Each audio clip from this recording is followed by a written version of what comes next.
Assalamualaikum warahmatullahi wabarakatuh. Waalaikumsalam warahmatullahi wabarakatuh. Apa kabar semuanya? Alhamdulillah. Sehat? Sehat. Alhamdulillah, kita harus bersyukur kehadirat Allah atas segala nikmat yang telah kita dapatkan, sehingga kita dapat berkumpul belajar bersama dalam ruangan yang insya Allah penuh berkah ini. Nah, kemudian kita mulai pembelajaran pada hari ini dengan mengucap atau membaca basmalah bersama-sama. Bismillahirrahmanirrahim. Oh iya, Ibu absen dulu ya. Nasya, Hadir. Silvi, Hadir. semuanya hadir ya. Oh iya, sebelum kita memulai pembelajaran pada hari ini, mari kita tengok kanan kiri kita. Apakah ada sampah? Tidak. Alhamdulillah, berarti kalian semua sangat menjaga kebersihan. Oh iya, sebelumnya ada yang ingat nggak kita kemarin bahas apa sih?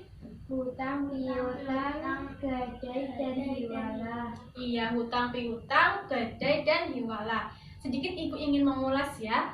Ada yang tahu nggak sih hutang piutang itu apa? Ada yang masih ingat? Memberikan sesuatu kepada orang lain dengan perjanjian akan mengembalikan sesuatu tersebut dalam jumlah yang sama dalam waktu yang telah disepakati. Iya, jadi dalam hutang piutang itu ada perjanjian kapan dia akan mengembalikan dengan jumlah yang sama ya. Itu poin-poin daripada hutang dan piutang. Nah, kemudian Ibu berdiri aja ya.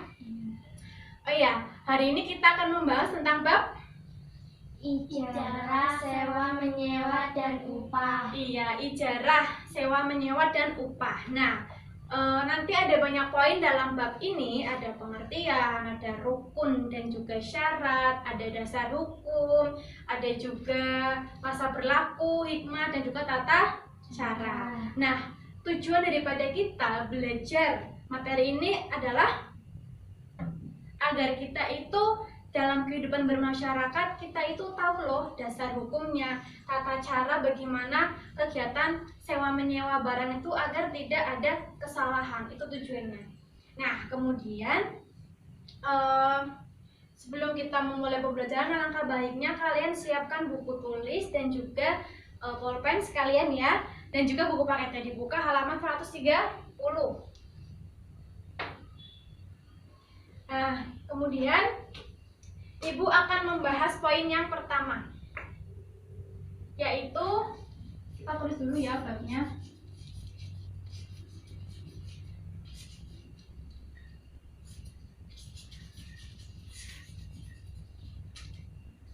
Nah, yang pertama itu poin pengertian. Apa sih pengertian daripada ijarah?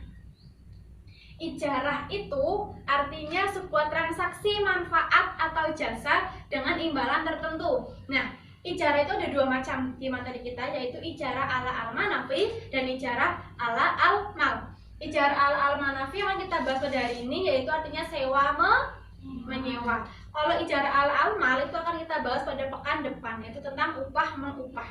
Nah, jadi kalau ijarah ala al-manafi itu sewa menyewa. Artinya transaksi kita itu objeknya berupa manfaat. Contohnya, kita menyewa mobil, sewa menyewa mobil ya kan? Sewa menyewa rumah, ya kan? Nah, itu contoh daripada kegiatan sewa menyewa. Kemudian setelah pengertian apa? Dasar hukum. Dasar hukum. Dasar hukumnya kita ada dua, yaitu Al-Quran dan hadis. Kita baca bersama-sama ya di Al-Quran. Kita buka surat apa? At-Talaq ayat 6. Kita baca bersama-sama ya. A'udzu billahi minasyaitonir rajim. Bismillahirrahmanirrahim. Askinuhunna min haitsu sakantum min wujdikum wala tudarruhunna litudayyiqu alaihin wa in kunna ulati hamlin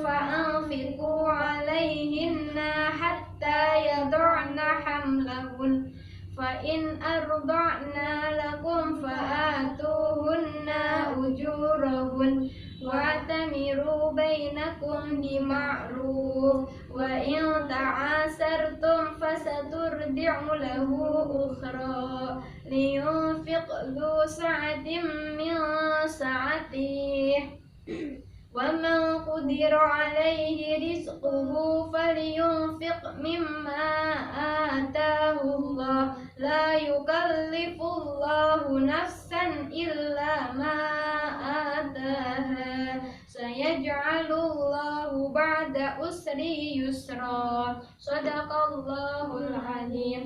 Coba Mbak Silvi dibaca terjemahannya yang keras ya. Artinya, tempatkanlah mereka para istri di mana kamu bertempat tinggal menurut kemampuanmu, dan janganlah kamu menyusahkan mereka untuk menyempitkan hati mereka. Dan jika mereka istri-istri yang sudah ditalak itu sedang hamil, maka berikanlah kepada mereka nafkahnya sampai mereka melahirkan kandungannya. Kemudian jika mereka menyusukan anak-anakmu, maka berikanlah imbalannya kepada mereka, dan musyawarahkanlah di antara kamu segala sesuatu dengan baik. Dan jika kamu menemui kesulitan, maka perempuan lain boleh menyusukan anak itu untuknya. Terima kasih Mbak Silvi. Kemudian rukun dan syarat sewa menyewa. Yang pertama, Mukjir dan mustajir. iya, mukjir itu orang yang menyewakan. Kalau mustajir itu orang yang menyewa. Nah, syaratnya itu yang pertama balik, berakal, dan memiliki hak tasarruf, artinya hak untuk membelanjakan hartanya. Kemudian yang kedua rukunnya Barang yang disewakan. Iya, barang yang disewakan. Iya ya dong, harus ada barang yang disewakan ya kan. Semisal kita mau nyewa mobil, harus ada mobilnya. Berarti syaratnya apa? Syaratnya itu barangnya itu milik si orang yang akan menyewakan itu sendiri, dan juga barangnya itu terlihat dan dapat diserahkan. Kemudian yang ketiga, Nilai sewa, ujrah. iya, nilai sewa atau ujrah ini merupakan kompensasi ya, kompensasi yang diberikan oleh orang yang menyewa kepada orang yang menyewakan itu ya. Misal saya menyewa mobil kepada Mbak Silvi, nanti Mbak Silvi akan membayar, itu namanya nilai sewa atau ujrah. Kemudian terakhir, Ijab dan kabul sihat. iya, ijab kabul atau sigot. Jadi ijab kabul itu tidak hanya pada pernikahan saja, tapi sebuah transaksi itu mengandung yang namanya ijab dan kabul, yaitu sebuah pelafalan yang mana antara orang yang menyewa dengan orang yang menyewakan itu ada komunikasi loh, itu ya, itu namanya ijab dan kabul. Nah, selanjutnya ada poin Masa berlaku. iya, masa berlaku. Tapi sebelumnya ibu mau bertanya dulu. Sebelumnya kalian ada yang ingin ditanyakan enggak? Cukup jelas? Jelas. Nah, kemudian masa berlaku dalam sebuah sewa menyewa itu ketika barang itu tidak dapat berlaku lagi atau gagal disewakan ketika apa? Ketika barang itu yang pertama rusak, yang kedua manfaatnya sudah tidak ada. Misal mau menyewakan rumah tapi rumahnya kebakaran, berarti kan nggak jadi ada kegiatan sewa menyewa lagi. Suatu hal lain, menyewa mobil atau mobilnya rusak, berarti kan udah nggak bisa dilanjutkan lagi ya. Nah, kemudian selanjutnya ada hikmah daripada kita melaksanakan kegiatan sewa menyewa itu apa? Hikmahnya itu kita dapat menjalin silaturahmi yang baik antara si penyewa dengan orang yang menyewakan. Selain itu juga bisa menimbulkan kemaslahatan bersama. Artinya ketika seorang itu butuh tapi tidak punya, kan bisa menyewa. Itu juga bisa meningkatkan kemaslahatan bersama di masyarakat. Nah, kemudian yang terakhir, tata cara. Artinya ketika kita akan melaksanakan kegiatan sewa menyewa, ada langkah-langkahnya, yaitu tidak lepas daripada rukun dan syaratnya daripada sewa menyewa. ada dapat ya tadi ya, artinya ketika akan melaksanakan kegiatan ijarah ala al-manafi, maka harus ada transaksi yang baik, ijab kabul yang baik, harus ada barang yang akan disewakan, harus jelas berapa kompensasinya, kapan masa berlakunya, bagaimana manfaatnya, itu harus jelas ya. Ya, selanjutnya ada yang ditanyakan enggak? Enggak, tadi cukup jelas ya. Kemudian Ibu akan memberikan sedikit pertanyaan kalau kalian tidak mau bertanya.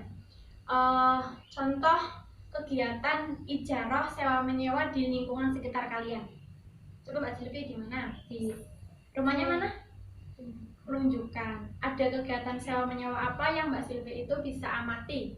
Sewa menyewa kamera. Oh iya, kamera itu sangat modern sekali ya, karena kan kamera itu kan sesuatu hal yang baru di masa sekarang. Dan bagi orang-orang yang ingin berselfie ria tapi tidak memiliki kamera, maka bisa meminjam di rental kamera. Ya, bagus sekali. Kemudian Mbak Nasya di mana? Baju pengantin. Iya, baju pengantin. Oh iya, bisa juga. Tapi kalau baju pengantin itu kan biasanya ada yang meriaskan ya. Itu berarti nanti masuknya ke ijarah ala almal, ada sebuah jasa daripada tukang rias itu sendiri. Tapi kalau sekedar menyewa baju pengantinnya saja, maka itu juga termasuk ke dalam ijarah ala al-manafi, sewa menyewa. Nanti akan memberikan bayaran ataupun kompensasi atas baju yang dia pinjam itu ya. Nah, selanjutnya ada yang ingin ditanyakan lagi enggak? Cukup. Ya, sebelumnya Ibu akan memberikan sedikit kesimpulan bahwa kegiatan ijarah sewa menyewa itu biasa kita jumpai dalam lingkungan sekitar. Oleh karena itu kita harus mengetahui dasar hukumnya, pengertiannya, tujuannya, dan bagaimana manfaatnya. Manfaatnya itu agar kita saling menjalin silaturahmi yang baik dan saling menjaga, meningkatkan kemaslahatan bersama. Itu mungkin yang bisa Ibu sampaikan pada hari ini. Kurang lebihnya mohon dimaafkan. Marilah kita tutup pembelajaran pada hari ini dengan membaca bacaan hamdalah bersama-sama. Alhamdulillahirabbil alamin. Assalamualaikum warahmatullahi wabarakatuh. Waalaikumsalam warahmatullahi wabarakatuh. Ibu keluar dulu ya.